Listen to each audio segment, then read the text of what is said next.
Well, New Year's Eve is a time of celebration, but local law enforcement is urging safety as we bring in the new year. And as you lock in your New Year's Eve plans today, there's a backup plan in place just in case. Yeah, JHook Towing and Recovery is offering people in Northwest Arkansas as well as Central Arkansas a free ride home. It's an effort to keep impaired drivers off the road. Tim Moody, the company's GM, says that his team will tow both you and your car home at no cost if you've been drinking. He says the goal is simple: give drivers a safe option before a bad decision becomes a serious consequence.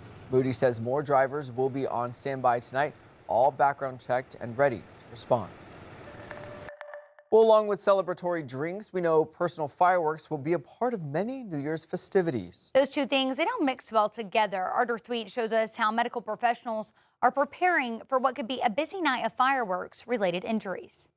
I'm Sophie Hollenberg. I'm an orthopedic hand and upper extremity surgeon at UAMS. This year, Hollenberg is on call for New Year's Eve, a night where she tends to see a certain kind of injury. 4th of July and New Year's Eve tend to be a popular time for fireworks, which is a lot of fun, but also can be a pretty devastating injury to folks. The U.S. Consumer Protection Safety Commission says not to relight fireworks or handle them when lighting. Hollenberg agrees, saying that's where UAMS sees the worst injuries. Amputations and limb loss are ones in which people are holding the fireworks. Those always come to mind and tend to be patients who have, some lifelong repercussions. Many of Hollenberg's other tips seem obvious, but she said people still forget. Never let children near fireworks, never handle or light them under the influence, and never direct them towards the face or any extremities. But accidents still take place. If a firework injury happens, the first thing you want to do is call 911,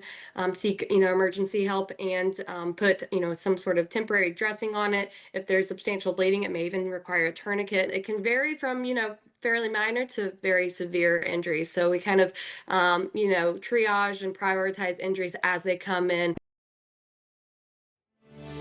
Meanwhile, several counties are still under burn bans, and that's changing how people plan to celebrate New Year's Eve across the state. Cities are adjusting their plans for the celebrations. Larger cities like Fayetteville, Bentonville, Rogers, and Fort Smith already banned fireworks on New Year's, but smaller communities that usually allow them are now enforcing restrictions because of dry, windy conditions and those ongoing burn bans.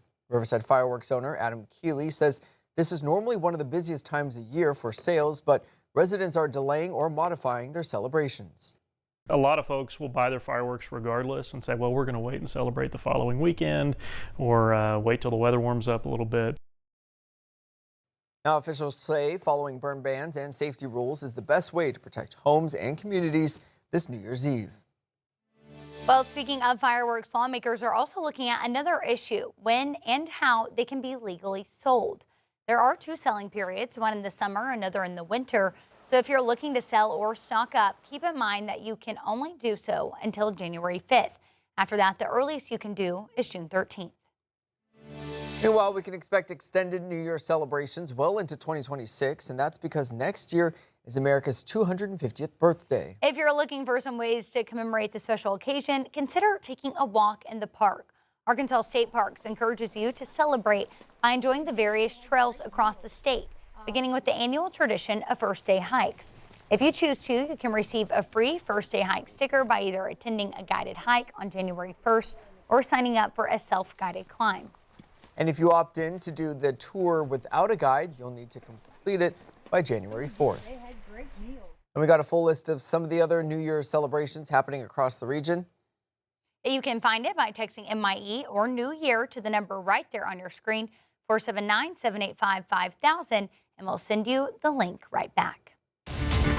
Well, developing this morning, a new U.S. report says that flu cases are on the rise nationwide. In addition to millions of cases, the CDC estimates there have been 81,000 hospitalizations, 31,000 deaths.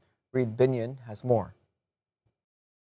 What we're seeing right now is a very rapid escalation in cases. Health experts sounding the alarm as flu activity increases sharply across the U.S. Most states are seeing high or very high activity, and those levels are rising nationwide. The CDC estimates there have been at least 7.5 million illnesses from flu this season, based on data through December 20th. We're seeing also a major increase in hospitalizations, emergency room department visits, and even deaths. So why are flu cases surging? A number of factors. One, we've seen that vaccinations, there's been about 3 million less doses given this year so far. There's also the type of flu we're seeing this season. Flu is always made up of several different subtypes of viruses. We have one this year that's a bit unusual. It's called H3N2. It is associated with just more severe illness, and we're seeing a lot more people get infected. Also, genetic testing indicates a new flu variant called subclade K appears to be behind the vast majority of cases in the U.S. It's a different subclade or kind of a different strain. This new variant wasn't included in this year's flu shots. It was identified after scientists chose the strains to include.